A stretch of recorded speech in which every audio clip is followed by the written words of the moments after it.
Bon dia, meu nom Catalina Grimalt.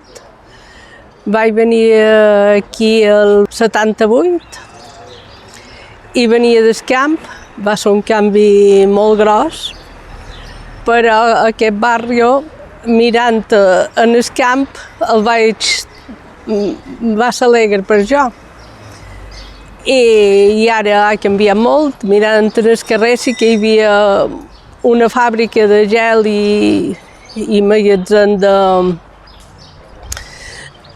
de cerveses, i quan se tancava la fàbrica podien jugar els nens pel carrer tranquils i no hi havia molt de problemes. El torrent ara està més bé, més perquè està encimentat, però abans, si plovia molt, sortia l'aigua per damunt i hi havia algunes inundacions. Ara hi ha voreres brutes, que espero que qualque dia se facin netes, però que tot ha canviat molt el barri.